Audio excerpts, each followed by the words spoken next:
90 दिन का अल्टीमेटम हुकूमत के पास ऑपोजिशन की तरफ से एहतजाज शुरू किया जा रहा है और फिर इसे एक फाइनल कॉल का नाम दिया जा रहा है। ऐसे एहतजाज पहले भी हुए, कुछ कामयाब होते हैं, कुछ हद तक नाकाम होते हैं, दोनों चीज़ें इसमें मौजूद होती हैं। कामयाबी इस हद तक होती है कि हुकूमत के लिए एक चैलेंजिंग सिचुएशन पैदा हो जाती है। इस्लामाबाद बंद हो जाता है, रास्ते बंद हो जाते हैं, इंटरनेशनल और लोकल मीडिया पर ख़बरें चलना शुरू हो जाती हैं, गिरफ्तारी और आंसू गैस की शेलिंग, इस तरह के विजुअल सामने आते हैं। तो ये सब कुछ अच्छा नहीं होता है एक ऐसी हुकूमत के लिए जिसको मईशत को बेहतर करना है और मईशत उसकी कंट्रोल में फ़िलहाल नहीं है।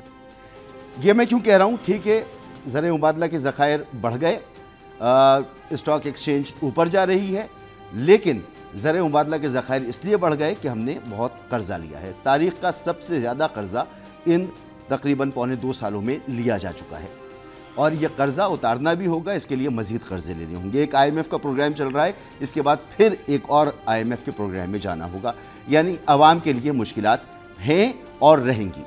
तो हम अपनी बुक को ठीक कर लें, ऑन पेपर कहें कि जी मईशत बड़ी अच्छी हो गई, बहुत अच्छी बात है, बहुत अच्छी हो गई, लेकिन ग्राउंड पर जो रियलिटीज़ हैं उनसे हम इनकार नहीं कर सकते। पेट्रोल की कीमतें इंटरनेशनल मार्केट में बढ़ रही हैं, पाकिस्तान को बढ़ानी पड़ रही हैं। अभी बढ़ाए 10 रुपये, अब फिर 6 रुपये से ज़्यादा बढ़ाने की तैयारी हो रही है। पेट्रोल की कीमतें मज़ीद बढ़ जाएंगी, दालें महंगी हो गई, अजनास महंगे हो गए, हम ज़रूरी मुल्क हैं, उगा नहीं पाते। हमारे एक्सपोर्ट है वो इम्पोर्ट बेस है, इम्पोर्ट पे हमने पाबंदियां लगाई हुई हैं, उसको सख्त किया हुआ है, तो मईशत का पहिया चल नहीं सकता। पावर का जो इश्यूज़ है उसमें पाकिस्तान जो है घिरा हुआ है, सर्कुलर डेट के मामलात में उलझा हुआ है, पावर के इश्यूज़ हाथ में नहीं है। एक आम आदमी क्या सोच रहा है, ख़ास तौर पर जब चीनी जैसा स्कैंडल सामने आता है, जब आटे जैसी बदइंतज़ामी सामने आती है, तो एक आम आदमी क्या कहता है, ज़रा वो सुन लीजिए, फिर आगे बढ़ते हैं। रोज़ डेली के यही होता है, पेट्रोल महंगा, थोड़ा सस्ता होता है, जान आती है, फिर से महंगा हो जाता है। अमीर लोगों को तो कोई वो नहीं है, वो तो पूरी अपनी टैंकियाँ फुल करवा लेते हैं।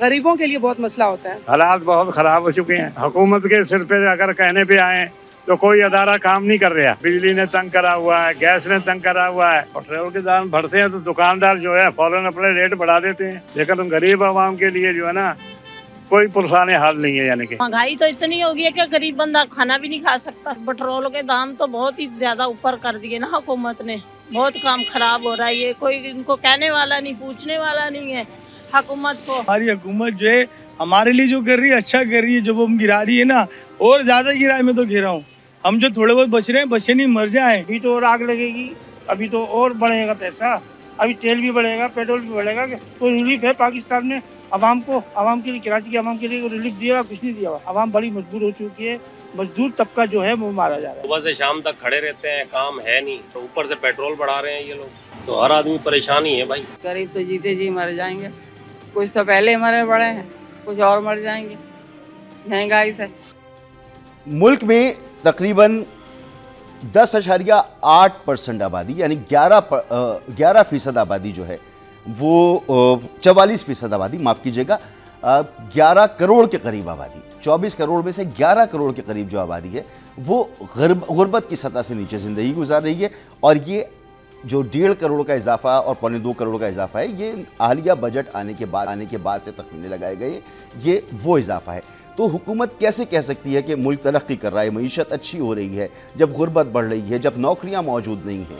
और फिर परफॉर्मेंस ये है कि जो स्टेट ऑर्गेनाइजेशंस हैं उसमें 8.8 ट्रिलियन का खसारा हो चुका है। सर्कुलर डेट अपनी जगह रिकॉर्ड पर मौजूद है।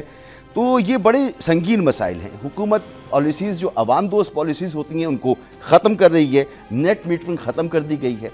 अब नेट मीटरिंग के हवाले से 2016 से अब तक कम से कम $5 अरब के सोलर प्लेट्स और दीगर इक्विपमेंट जो है वो इम्पोर्ट किया गया है। इसलिए इम्पोर्ट किया गया था कि लोगों ने इसमें बहुत सी सरमायाकारी की थी कि ये एक अच्छा मौका है, इससे फ़ायदा उठाएंगे। अब उनकी सरमायाकारी डूब गई, ये आवाम का नुकसान हो रहा है। तो इस तरह के फैसले हुकूमत कर रही है। फिर ताजिर बिरादरी पूरे मुल्क में हड़ताल करने जा रही है और ऐसे में अपोजिशन आपके कंट्रोल में नहीं है। तो हुकूमत की ही जिम्मेदारी है। 2.25 साल की हुकूमत हो गई है। इमरान खान साहब के अगस्त 5 में 2 साल हो जाएंगे कैद में। उनके लिए एक अच्छा मौका है, वह एहतजाज करें और की परफॉर्मेंस को एक्सपोज करें। तो ये सूरत हाल एक बड़ी अजीब सूरत हाल है मुल्क के लिए एक तवील अरसे से। अली अमीन गंडापुर साहब ने कहा है, जो वो आप ज़रा सुन लीजिए एहतजाज के हवाले से, फिर मैं मेहमानों की तरफ आता हूँ। खान साहब ने ये वादे पैगाम दिया है कि मैं मुलाकात के लिए तैयार हूँ, लेकिन उन लोगों के साथ तैयार हूँ कि जिन लोगों के साथ इख्तियार का फैसले का इख्तियार है। जिसके पास इख्तियार ही नहीं है उससे मैं क्या बात करूंगा। तो फैसला साजों के साथ मैं बात करूंगा, फैसला साज में साथ और लोगों को बिठाता है तो बिठा ले। तो एक बड़ा वादे पैगाम है कि 90 दिन करार से शुरू हो गए हैं और इस 90 दिनों में हम अपनी पीक उठा के हम आर या पार करेंगे, या फिर हम रहें या ना रहें। फिर आर या पार की बातें, ये बातें अच्छी नहीं है। एक सूबे के वज़ीर आला की तरफ से वफाकी हुकूमत को मैं पहले से भी कहता हूँ, जब भी ऐसी एहतजाज की सूरत हाल होती है कि बातचीत पहले कर लीजिए। बाद में या तो बातचीत होगी या मार पिटाई होगी, तो इससे कोई अच्छा मैसेज नहीं जाता जब लोग घरों से निकल पड़ते हैं।